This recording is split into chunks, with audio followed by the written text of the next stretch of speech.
One of the greatest Vinland saga की मांगा finally खत्म हो चुकी है। 20 साल की इस जर्नी को एक इमोशनल एंड मिल चुका है। जिन लोगों ने इसकी मांगा पढ़ी हुई है उनके लिए काफी इमोशनल मोमेंट होगा, क्योंकि विनलैंड सागा का एंड हो चुका है। सेनन के टॉप 3 में से किसी एक मांगा को उसकी डेस्टिनेशन मिल चुकी है। इसकी एंडिंग को लेकर काफी ज्यादा बातें चल रही है। कुछ फैंस को इसकी एंडिंग अच्छी लगी तो कुछ को डिसअपॉइंटिंग। तो इस वीडियो में हम विनलैंड सागा की एंडिंग को समझेंगे और यह जानेंगे कि क्या इसकी एंडिंग सच में डिसअपॉइंट करती है। लेकिन उससे पहले जिन लोगों ने इसकी मांगा नहीं पढ़ी हुई है या एनिमे नहीं देखा हुआ है उनके लिए स्पॉइलर अलर्ट, क्योंकि वीडियो में आगे स्पॉइलर होने वाला।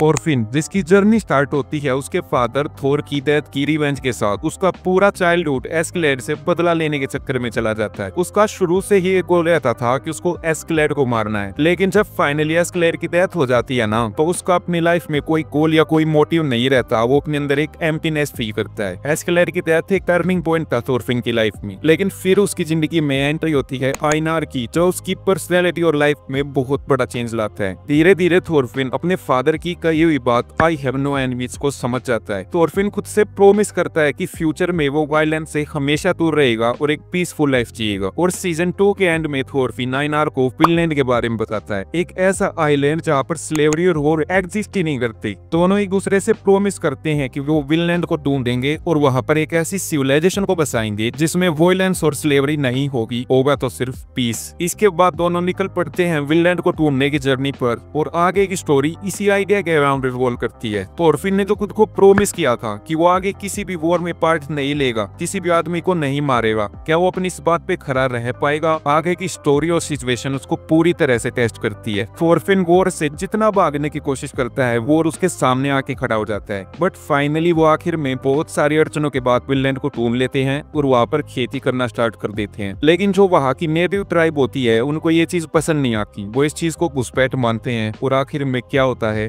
वॉर। थोरफिन बहुत कोशिश करता है कि वो इस वॉर को पीसफुली रोक सके, बट वो फेल हो जाता है। इसके बाद थोरफिन विनलैंड को छोड़कर वापस अपने घर चला जाता है और यही हो जाती है इसकी मांगा खत्म। अब आप सोच रहे होंगे कि क्या यही थी इसकी एंडिंग? तो हाँ, इसकी एंडिंग जैसी तो नहीं लगती, क्योंकि बहुत सारी ऐसी चीजें हैं जिनको कंक्लूजन नहीं मिलता। किंग ग्नूट के कैरेक्टर को तो एक्सप्लोर ही नहीं किया जाता है मांगा में, जो कि उनको करना चाहिए था, क्योंकि उस कैरेक्टर में बहुत पोटेंशियल था। लेकिन कुछ कैरेक्टर्स को काफी अच्छा क्लोजर मिलता है, जैसे मेरा फेवरेट कैरेक्टर आइनार। इसकी स्टोरी को जब समअप किया जाएगा ना, तो मैं गारंटी देता हूँ आप इमोशनल होने वाले हो। तो अब बात करते हैं कि क्या इसकी एंडिंग सच में इतनी बुरी है? तो इसका सिंपल आंसर है नहीं, क्योंकि अगर तुम डीपली सोचो, थोरफिन एक ऐसी जगह को ढूंढ रहा था जहाँ पर वायलेंस वॉर फाइट ना हो, बट क्या ऐसा पॉसिबल है? नहीं। थोरकेल मांगा में थोरफिन से कहता भी है कि जहाँ 3 इंसान होंगे वहाँ पर पीस पॉसिबल ही नहीं है, वहाँ पर फाइट होगी ही हो, और आखिर में वही हुआ। लेकिन अगर तुम ध्यान से सोचो, विनलैंड किसी जगह का नाम नहीं है, विनलैंड एक आइडिया है, एक सिंबल है जो पीस को रिप्रेजेंट करता है। तुम्हें थोरफिन का सीजन 2 का डायलॉग तो याद ही होगा, if it exist I will find it, if it doesn't I will make it.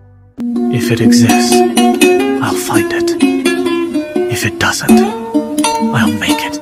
थोरफिन आखिर तक हार भी नहीं मानता। वो आइनार से प्रॉमिस करता है कि चाहे कुछ भी हो जाए वो कोशिश करता रहेगा कि जब तक वो विनलैंड को बना नहीं लेता। बट हम सबको पता है कि वो चीज पॉसिबल ही नहीं, और यही मैसेज देना चाहते थे विनलैंड सागा के ऑथर माकोटो युकीमारा। विनलैंड सागा चलता तो आइडियलिज्म की फिलोसफी पर है, बट ये बताता भी है कि आज के रियलिज्म वर्ल्ड में आइडियलिज्म पॉसिबल नहीं है। ज्यादातर लोग सोचते हैं कि विनलैंड सागा वाइकिंग्स और वॉर की स्टोरी है, बट यहाँ पर तुम पूरी तरीके से गलत हो। विनलैंड सागा एक जर्नी है एंगर और हेट्रेड की, जो खत्म होती है पीस और सेल्फ रियलाइजेशन पर। बहुत से लोग बोलते हैं ना कि विनलैंड सागा का सीजन 2 अच्छा नहीं था, बट वही तो था जो विनलैंड सागा को विनलैंड सागा बनाता है। वही तो विनलैंड सागा का पीक था। अगर विनलैंड सागा को देखने के बाद तुम इसकी फिलोसफी नहीं समझ पाते हो, इसकी ब्यूटी नहीं समझ पाते हो, तो बुरा मत मानना, ये एनिमे तुम्हारे लिए नहीं है। और यही थी इसकी एंडिंग। तो आज की वीडियो में बस इतना ही। और आपको विनलैंड सागा की एंडिंग कैसी लगी नीचे कमेंट्स में बताना, और ये भी बताना कि आपने इस मास्टरपीस को अभी तक देखा है या नहीं।